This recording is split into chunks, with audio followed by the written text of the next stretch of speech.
इंदौर में पारा 41 डिग्री पार पहुंचा। गर्मी ने अपने तीखे तेवर दिखाना शुरू कर दिए हैं।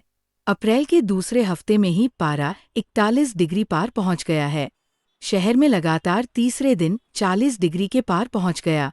मंगलवार को तापमान 41.1 डिग्री दर्ज किया गया, जो सामान्य से 3 डिग्री अधिक था। इससे पहले सोमवार को तापमान 40.6 डिग्री दर्ज किया गया था। खास बात यह है कि ऐसी स्थिति 11 सालों बाद बनी है, जब अप्रैल की शुरुआत में पारा 40 डिग्री के पार पहुंचा है। दोपहर में सड़कें सुनसान नजर आने लगी है। गर्मी अभी से तीखे तेवर दिखा रही है। लोगों को तपिश का एहसास होने लगा है। शुक्रवार से राहत मिलेगी एवं गर्मी में बादल भी छाएंगे।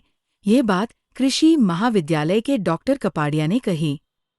वर्तमान मौसम की बात करें तो वर्तमान में हम देख रहे हैं कि अप्रैल के फर्स्ट सप्ताह में ही जो अधिकतम तापक्रम है वो 40 के ऊपर यानी 40 और 41 के बीच पहुंच गया, और जो न्यूनतम तापक्रम है वो भी 23 और 24 डिग्री के आसपास पहुंच गया। अगर हम पिछला रिकॉर्ड देखते हैं तो पिछले साल में गर्मी जाती है, लेकिन अप्रैल के लास्ट फर्स्ट वीक में इसकी देखने को नहीं मिलती। अप्रैल के लास्ट वीक से लगाकर मई के फर्स्ट वीक तक दिखाई देने को मिलती है। यदि हम आने वाले दिनों की बात करें तो आने वाले दिनों में हम देखते हैं कि 10 और 11 तारीख तक ये जो अधिकतम तापक्रम है ये हो सकता है 42 डिग्री को टच कर जाएगा, और जो न्यूनतम तापक्रम है वो 25 और 26 को भी पार करने की संभावना व्यक्त की जाती है। 11 तारीख के बाद में एक बार फिर से मौसम में परिवर्तन होगा, और जैसा कि हम देखते हैं कि कई राज्यों में एक बार फिर से बारिश होने की संभावना, और उसकी वजह से हवाओं की दिशा और गति में दोनों में परिवर्तन दिखाई देगा 11 तारीख के बाद में। और हवा की गति और दिशा में दोनों में परिवर्तन होगा, जिसकी वजह से हवाओं में नमी आएगी। उसकी वजह से हम देखते हैं तो 11 तारीख के बाद में जो अधिकतम तापक्रम है वो एक बार फिर से 40 डिग्री के नीचे देखने को मिलेगा, और जो अधिकतम तापक्रम जो 26 डिग्री पहुंच रहा है वो भी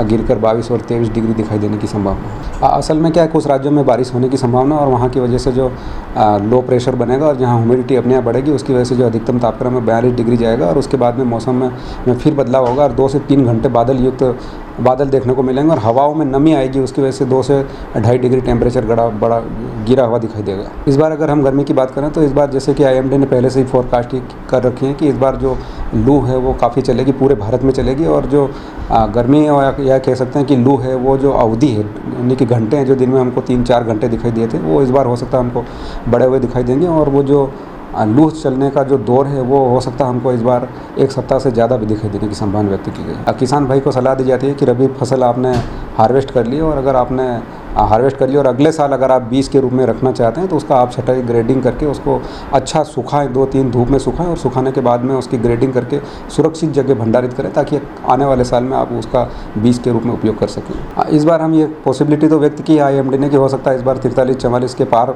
जा सकता है, पर हो सकता है एक आध स्थानों पर हमको 45 के ऊपर भी देखने को मिलेगा टेम्परेचर। क्या इस बार बूंदाबांदी की कोई संभावना बनती है? बारिश 11-12 तारीख के बाद में हल्की बूंदाबांदी देखने को मिलेगी, कहीं कहीं देखने को मिलेगी, और बादल है वो 3 से 4 घंटे रहेंगे। आपका नाम? डॉक्टर HL कपाड़िया, कृषि महाविद्यालय।